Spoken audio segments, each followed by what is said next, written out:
Hey everyone, welcome back to the channel. Today's story is one that begins in silence, the kind of silence that fills a house after a marriage ends. The kind of silence that follows when two people who once promised forever decide they can't even survive another year together. 2 months after my divorce was finalized, life had finally started settling into something that felt manageable. Not happy exactly, but stable. Like the world had stopped shaking long enough for me to catch my breath. My name is Daniel, and I'm a single dad to a 6-year-old girl named Lily. She's the kind of kid who laughs at the smallest things. The kind of kid who still believes pancakes taste better when they're shaped like animals. After the divorce, it was just the two of us in a small rented house on the quiet edge of town. The house wasn't big, but it was ours. Well, mine and Lily's. The walls still felt empty sometimes, but slowly we were filling them again with drawings from school and crooked photos stuck on with tape. Every morning started the same way. I'd wake up early, make coffee, and stand by the kitchen window watching the sun climb over the rooftops. Lily would shuffle in a few minutes later, hair messy, dragging her stuffed rabbit across the floor. Pancakes today? She'd ask, rubbing her eyes. Only if you help me, I'd reply. And just like that, the kitchen would fill with laughter again. Those moments kept me going. Because the truth was, the divorce hadn't been easy. My ex-wife Emily and I had been married for 8 years. For a long time, I believed we were solid. But somewhere along the way, things cracked. Arguments turned into distance, distance turned into silence, and eventually silence turned into signatures on legal papers. Emily had moved to another city for work not long after the divorce.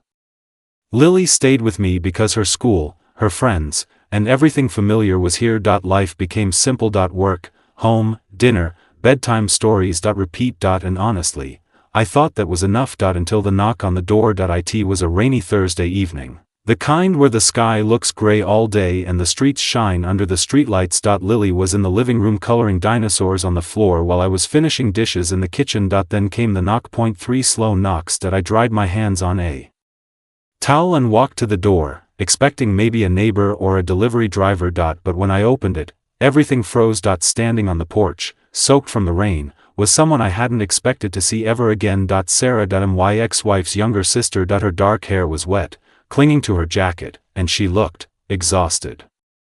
Not just tired.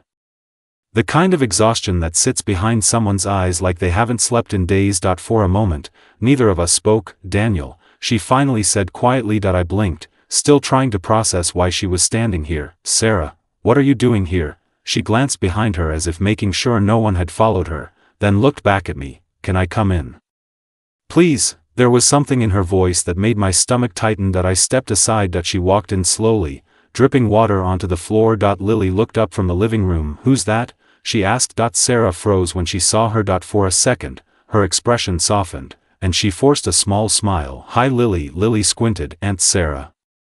Yeah, it's me. Lily jumped up and ran over to hug her, wrapping her small arms around Sarah's waist. I missed you. Sarah hugged her back tightly, maybe a little too tightly. And when she let go, I noticed something strange. Her eyes were red. Not just from the rain. From crying. I led her to the kitchen and handed her a towel. What's going on? I asked quietly. She wiped her face, hesitating like she was deciding how much to say. Then she looked at me with an expression that immediately told me something was very wrong. It's Emily. My chest tightened. What about her? Sarah took a slow breath. She's in trouble, Daniel. The words hung in the air. I hadn't spoken to Emily in weeks.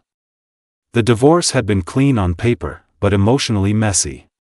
We'd agreed to keep communication minimal unless it involved Lily. What kind of trouble? I asked carefully. Sarah glanced toward the living room to make sure Lily couldn't hear. Then she leaned closer. She disappeared. My brain struggled to catch up. What do you mean disappeared? 2 days ago, Sarah said, her voice trembling slightly. She stopped answering calls. Her apartment is empty. Her phone goes straight to voicemail. Her office says she hasn't shown up. I stared at her. Have you called the police? I did. And? They said an adult missing for 2 days doesn't mean a crime yet. I rubbed my temples. This couldn't be real. Why are you telling me? Sarah looked straight into my eyes, because before she vanished, she called me. My stomach dropped. What did she say? Sarah swallowed. She said if anything happened to her, I should go to you. The room suddenly felt smaller. To me? I repeated, yes. I shook my head slowly. That doesn't make sense. I know, Sarah said. But she sounded scared. Really scared. In the living room, Lily started singing to herself while coloring. That innocent sound made the conversation feel even heavier. I lowered my voice. Did she say why? Sarah hesitated. Then she reached into her bag and pulled out a small envelope. She gave me this. She said my heart started beating faster. I took the envelope. My name was written on the front. I in Emily's handwriting. I hadn't seen that handwriting in months. I didn't open it, Sarah said quickly. She told me not to. For a moment, I just stared at it. Then I slowly opened the flap. Inside was a folded piece of paper and a key. I unfolded the note. The message was short. Daniel, if you're reading this, something has gone very wrong. There are things about my job, things I didn't tell you during the marriage because I thought I could handle them. I was wrong. If I disappear, the truth is hidden in the storage unit. Locker 314. Don't trust anyone from the company. Please keep Lily safe. My hands went cold. I looked up at Sarah. What company is she talking about? The financial firm she works for, Sarah said. I leaned back in the chair. Emily had always been private about work. But this sounded like something out of a movie. Daniel, Sarah said softly, I didn't know where else to go.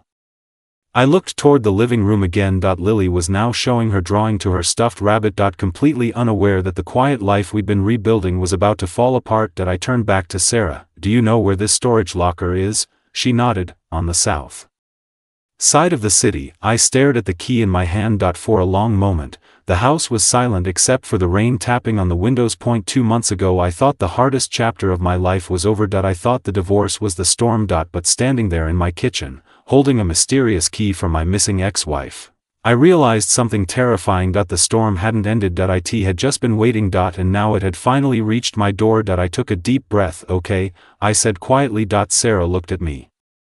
Okay?